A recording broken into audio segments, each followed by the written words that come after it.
Good morning, everybody. Welcome. It's a brand new week.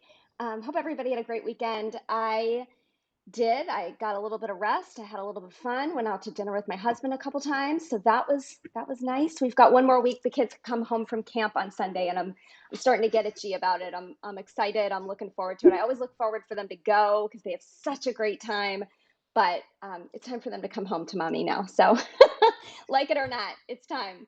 But in the meantime, I've still got a week to go. So before we get there, I'm excited to introduce you to my guest today, John Cloonan. So John, actually, he's going to have to tell us what happened last time. He got stuck on a plane and wasn't going to make it. So we postponed the show, and I don't know what happened, but he's here today. He is not on his motorcycle. He is here live, and I'm very, very excited. So let me tell you a little bit about him, and then I'm going to bring him on. John is a marketing MBA slash motorcycle racer. Like I said, he's a growth creator for everything from startups to $8 billion businesses. With his early career dedication to creating the weirdest possible resume, John's done it all. He's been a marketing consultant, an agency founder, and a marketing executive. He's developed others as a leader and a university professor. Oh, and he's also an inline skating instructor. Who knew? He's held leadership roles in industries from staffing to behavioral health to capital C consulting. He's branded or rebranded over 100 companies. Now he's the founder and part owner of Audacity Marketing. He's in Atlanta, and he helps his diverse partners create innovative marketing solutions. And I'm told he tells a pretty good story, which I find to be probably pretty true. So I'm very excited to bring him on. John, welcome. We're so glad to have you. Hey, Shane, how are you this morning? I am I'm very good. excited to be here. Good. We're glad to have you here. So you got to tell us what happened last time. Where were you going, and what happened that the plane didn't land on time? So we were headed to Denver for a 3-day video shoot for a client, and the plane never actually got off the ground. Um, we were actually all boarded up, and they said, "Hey, we need to do a little maintenance." And then the next thing you know, it's like, "Hey, we're going to go get on another aircraft." And I texted you just as we were boarding our second plane to get to Denver, Right. which made the video shoot a little bit compressed as well. So it was Sure. kind of Sure. a Yeah. it was a challenge, but we got through it. Yeah. And I'm Yeah. glad to be here finally. So Well, we're not on a glad you're here. plane, Yeah. not on a Air motorcycle. air traffic is it's just a little nuts right now. It's the new, I guess that's the new normal is we're back to expecting nothing from our airlines. So I, I I'm not a great flyer. I've never expected a whole lot from them anyway. yeah, So well, that's true. That's true. Well, I'm so glad to have you here. I know I read your official bio, which is really well written, but tell us a little bit, since you are such a great storyteller, tell us a little bit about who you are and what you do and what brought you to founding Audacity Marketing. sure. I did mention, you mentioned in my official bio is, I have an MBA in marketing. I was an accidental marketer. I started in marketing more years ago than I care to admit, um, because I could write a sentence. And I was given a position writing proposals for a civil engineering firm. And then I decided I kind of liked it. Um, so over the years, I went and got an MBA as a non-traditional. Um, and then during COVID, I was immediately prior to COVID, I was working a contract for a very, very large organization, helping them turn around a software product. And they released their entire contract staff in one day, 2,000 of us globally. And at that point, I was a month from my 50th birthday, and I sat back and I said, "What do I want to do with the rest of my life?" And the answer wasn't tie myself to one client. So this is actually my second marketing agency startup. So I decided to go ahead and push the button again. Now there was about 4 months in between there, where I did some reflection, and I took a really long motorcycle ride from Atlanta to Maine and back, and then came back and started Audacity. So That's great. I love that you kind of fell into marketing in the beginning. I feel like I'm the same way. It just, this sort of happened to me. I just sort of Mhm. kind of, I don't know where it came from, but it, one business snowballed into the next business and experiences that I learned. And I think you've kind of got that same experience. And now you're in a place where you've decided this is the right fit. This is where I need to be. So that's Oh good. That's a yeah. I good place mean, to be. I made the decision to really pursue marketing as a career. I'm going to age myself 20 years ago. Um, and at that point, I had a mentor tell me that I was really good at this stuff, particularly the creative side, but I didn't have the business acumen Hmm. to go with it. And she said, go get an MBA. So I waited a couple of years and then I went and got an MBA. It took me 4 years to do it as a non traditional while my daughter was very small. Um, but I went and did that and then decided, like, hey, well, what else can I do with this thing? I was already a marketing executive at a pretty big company. So I said, well, hey, let me see if I can transfer some of this knowledge. So I became a marketing professor at a local university for a couple of years, teaching also non-traditional students, and that was a blast. So, That's really cool. That's really cool. So let's talk about a little bit about your philosophy on content marketing, which is kind of how we met through one of the content mhm. marketing Twitter chats. Tell me Yep. about your philosophy on how brands in general can really build a content marketing plan with a real voice so that they don't always sound so salesy. That's something we're always focused on. How do you feel about that, and how what I get a lot of people watching this that own small businesses. So what kind of Mhm. advice would you really give them when they're starting out that way? The thing that I tell my clients, because we have a lot of small business clients as well, is find your voice through, we lead a lot of branding exercises. And one of the things that we always do in those branding exercises is describe a personality. What is the voice in which you speak to the market? And we make sure that as we help them develop content, that we stick to that voice. And the voice isn't the same for everybody. Audacity's voice is very much in your face because that's a lot about who I am. Um, but it's also very casual, right? Like we have a very conversational tone. Mm-hmm. But like one of our clients is a financial advisor who is much more formal and a little more, to use a little more uptight, which is fine. That's their personality. Um, and the content that we produce for them is always in that voice, but you have to find that brand voice and you have to stick with it essentially forever. Right? It's like Absolutely. Yeah. Well, and it's because got to, consistency is the harbinger of a good brand. right. And it's got to overlap between online and offline. I mean, if that Yes. financial voice was, quirky and funny, but then somebody comes in to meet them and they're very professional and buttoned up in the office, it doesn't match. It's got to all go together. Yeah, and because like we go to market as an integrated agency, so we do both on and offline, Mhm. and and I always tell is the key to that is everything has to be in a consistent voice, look, feel. Eh, if you were to print out your social and then put it on a wall with your sell sheets, it all should look the same and sound the same. Yeah, absolutely. Yeah. If I wallpapered my wall with all of my tweets, oh my. I have 12 years of tweets. I don't know that I have enough wall. Yeah, no, me too. Me too. Although I kind of took a hiatus there for a little bit, but yeah, 2008 is when I got on Twitter. So No, you there's were a you were ahead of me. I was early '09, so yeah, there's a April lot. '09, I think it There's a was. lot out there. Oy. Hmm.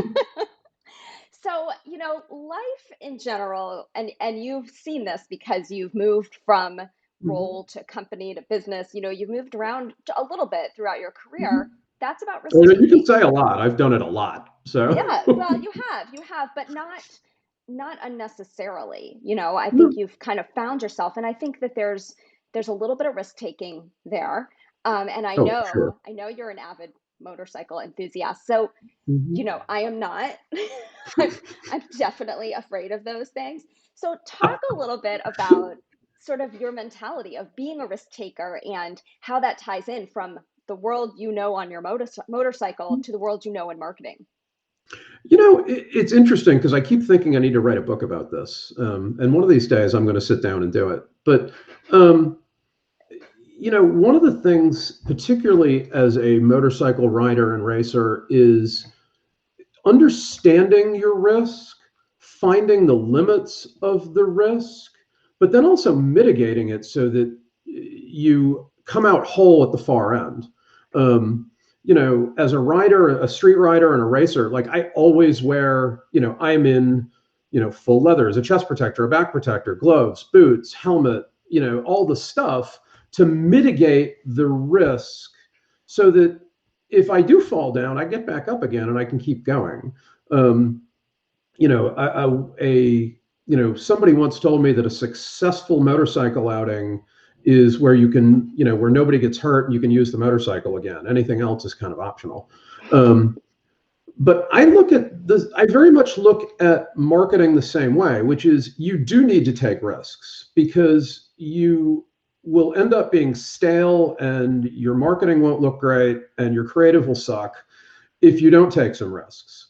But you have to mitigate those risks through your choices of brands and targets and channels and, again, brand personality, right? You want to make sure you stay within those parameters, but be as creative as you can within them. That's great. I love that. I love how you can bring both of those together and they go with your personality, which then, of course, comes through on your social, your personal social. It's Well, my you personal talking, you, social is it's all me. There's no, it I is. don't know how to be anybody else, so I figure why not Exactly. me, right? Right. So, Right. Yeah. And for me, it's kind of a release to be out there as myself because I'm mhm. typically multiple people on there. So when I can just be me, it's relaxing. Absolutely, absolutely. And that's one of the things like you were saying about, it's very obvious that I'm a motorcycle enthusiast. And I put that out there in my Twitter stuff, mainly because Twitter is one of my very favorite channels. I put that out there on Twitter so that people get a little view into who I am. Yeah. Um, you know, High risk sports tend to attract certain personalities. Um, and if those personalities aren't attractive to you, then you may not want to be an Audacity client. Right. Um, and that's something I just recently did a workshop on personal branding and explaining the idea of a niche market. Right? Is that not everybody is your market. Right. There are some of your clients, Shane, that aren't gonna, that would look at me and go, "There is no way I am going anywhere near that guy," and vice versa. Right. Right? Right. So it's very much it's very much about targeting and niche marketing. So. Yeah, yeah, absolutely. So, we met online during a Hmm. pandemic and then had a virtual coffee, which is like the weirdest sentence I never thought I would say. All of that. It's just Yes. bizarro, right? So Yes. now, Delta variant aside, let's see if we Hmm. can keep that a bit at bay. Life Hmm. is feeling back to normal. We're Yeah. we're back out. People are getting back to the office. So let's talk a little bit. What do you think our new normal is going to look like? We talked about the new normal for a year and a half. That wasn't the new normal. That was temporary. Right. Now, the new normal is actually coming where I think people are going to reevaluate. People talk about how so many people are retiring from their jobs or just bagging it all and leaving. Right. What do you think it's going to look like once we actually settle on whatever this normalcy is going to be? I think it's a hybrid. I don't think the virtual meeting was discovered. And I mean, we've always had virtual meetings, or for many, many years. Like it's not like Zoom and Teams and any of this was brand new. Right. Um, but I think of course, the uptake was much greater during COVID, and I don't think that's going to go away. Um, I think you're going to have more companies who are willing to have remote workers, and you're going to have, and like the virtual coffee thing, like it was weird when we first did it, but I think it's a way that we can make deeper, greater connections without having to, get on a plane, get in a car, get on a motorcycle, and I think people are starting to value those deeper connections I agree. enough to Yeah. keep that going. Yeah. On the other side, I think how you spend your time is going to be a big thing. Yeah. Um, I know I've never had a great patience for bureaucracy and and any of that stuff. And I think a lot of people are starting to follow that direction, right? They're going, Yep. there's no reason for these things, so why are Right. we doing them? Because you don't know what your tomorrow looks like, right? You Right. don't know if you're going to be back locked down or under a mask or whatever, right? So, Yeah, yeah. Yep, bureaucracy is the whole reason I started this. I used to work mhm, for a company when I lived in New York City where they would clock you in. You didn't have a punch card, but there was a woman that would write down if you got there at 8:32 instead of mhm, 8:30. I mean, this was post 9/11. I couldn't get to work on time. There was a funeral like every day. I every couldn't get day, yeah. there, and it was that kind of stuff that just really annoyed me. Like, my work will be done. Let's all just calm down. And I think that, Mhm, the people that I work with now, both on my team but also on client teams, have that same kind mhm, of philosophy that we're going to mhm. be, realistic about people's Right. lives. And I think maybe this whole virtual world has helped people see that you can infiltrate a little bit more balance into your daily life. Mhm. You can be on a conference call and do your laundry at the same time. Then you can get your weekend back. There's a little bit more understanding of that, I feel. Maybe Oh, I not every absolutely company, agree. but yeah. Yeah. So I think it's great. I hope that some of the virtual coffees stick around, especially like those one-to-one networking events rather than like Mhm, driving to Starbucks and sitting there and waiting and hope the person shows. I like 15 minutes on Zoom. It's great to meet you. Let's go. But mhm. also Yep. to be able to connect with people like you who aren't in my local area, and to Right. be able to, and I've had international virtual coffees, which is Yep. fantastic. And that's definitely not something I did pre-COVID. Yeah, me So, either. for a silver lining, it's kind of cool. It's But to also get to great know for those of us. people. Yeah, Yeah. it's also great for those of us who, in spite of my very seemingly in your face and outgoing personality, I'm a massive introvert. Oh, really? Yeah, Would and the not have guessed virtual that. meeting, yeah, most people don't. But the virtual meeting is so much easier for those of us on the introversion spectrum. So, Yeah, yeah.